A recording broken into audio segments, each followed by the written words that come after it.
Good morning, students. Today's topic is centralization and decentralization. Centralization refers to concentration of authority at top level.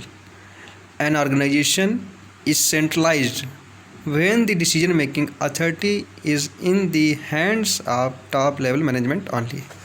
Mean जब सारा जो decision लेने का जो power है वो पूरा टॉप लेवल मैनेजमेंट के हाथ में रहता है तो उसे हम सेंट्रलाइजेशन कहते हैं। मीन सारे जो डिसीजन लिए जाने हैं या कुछ भी काम डिसाइड करना है वो सारा काम टॉप लेवल मैनेजमेंट करता है। तो अगर ऐसा अडॉप्ट किया गया है ऑर्गेनाइजेशन में तो उसे हम सेंट्रलाइजेशन कहते हैं। इसका जस्ट उल्टा होता है डिसेंट्रलाइजेशन।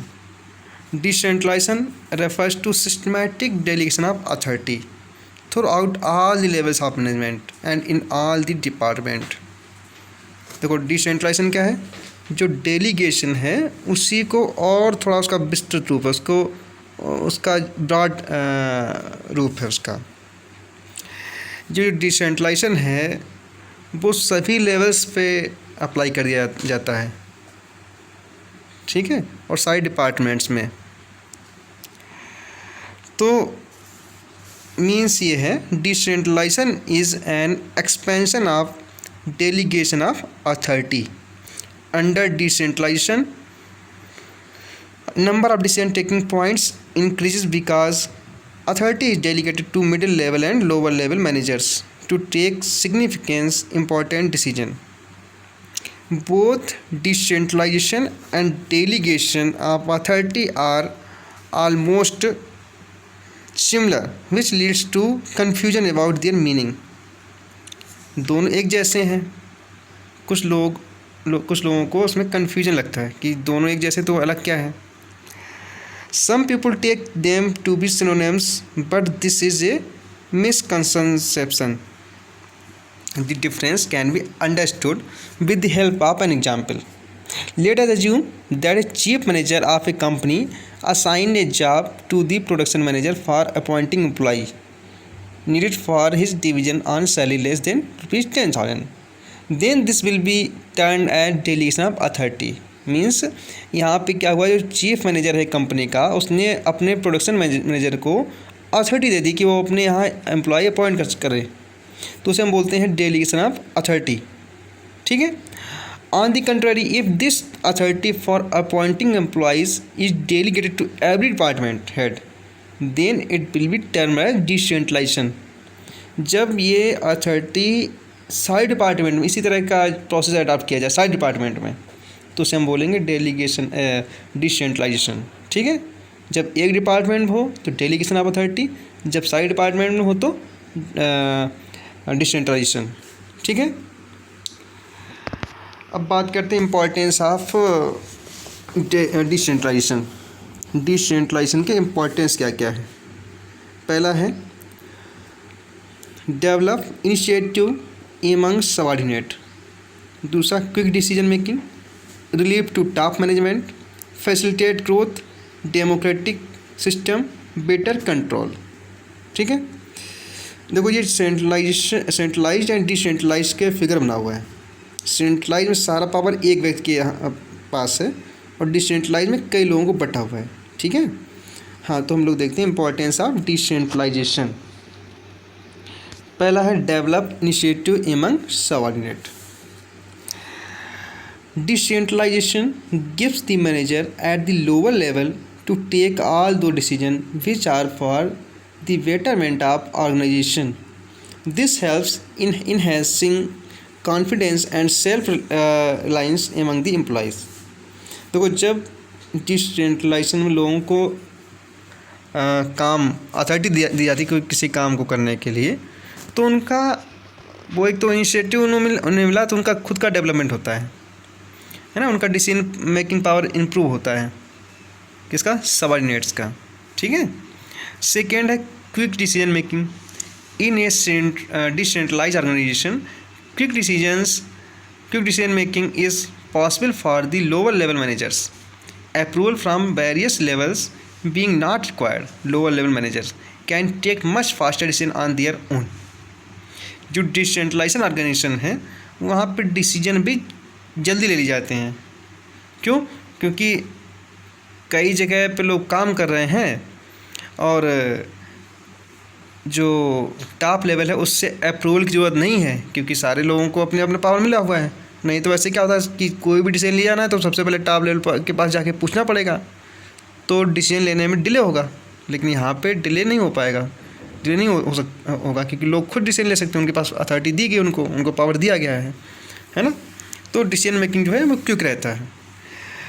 थर्ड है रिलीफ टू टॉप मैनेजमेंट. अब देखो, जब टॉप मैनेजमेंट ने क्या किया, अपना काम लोगों को डिवाइड कर दिया, तो टॉप मैनेजमेंट के पास जो वर्क था वो वर्कलोड कम हो गया, तो उन्हें रिलीफ मिलता है, आराम मिलता है ना. वो उनके पास जो काम रहता है उस पर पूरा वो कंसंट्रेट कर सकते हैं. Decentralisation permits the top executive to share his excessive workload with his subordinates. This helps the top management to utilise their valuable time on more important matters. ठीक है. नेक्स्ट है facilitate growth. Decentralization enables the manager at the lower level as well as departmental heads to perform to their full potential and sense of healthy competition among the departments. It will contribute a lot to the development of the organization. ठीक है. Decentralisation से क्या होता है, जो lower level के manager हैं या जो डिपार्टमेंटल हेड हैं वो अपने फुल पोटेंशियल या पूरी हेल्दी कंपटीशन के साथ अपना जितने भी डिपार्टमेंट उनमें हेल्दी कंपटीशन चलता रहता है और लोग काम करते हैं. इससे क्या होता है, ऑर्गेनाइजेशन का जो है ये सारे डिपार्टमेंट या सारे डिपार्टमेंट के हेड ऑर्गेनाइजेशन के डेवलपमेंट में अपना कंट्रीब्यूट करते हैं. नेक्स्ट है democratic system. Decentralisation shares authority and responsibility between manager. It is a democratic approach towards management. Decentralisation क्या होता है, अथॉरिटी और रिस्पॉन्सिबिलिटी मैनेजर्स के बीच में जो है जो शेयर होती है.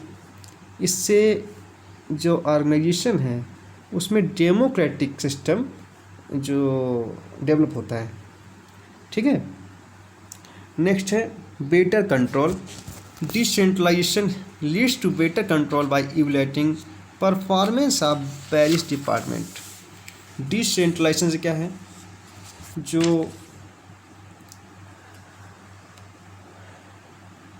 वेरियस डिपार्टमेंट हैं उनके परफॉर्मेंस को इवैल्यूएट करना, उस पर कंट्रोल करना ईजी रहता है. ठीक है. तो ये इम्पोर्टेंस ऑफ डिसेंट्रलाइजेशन हो गए.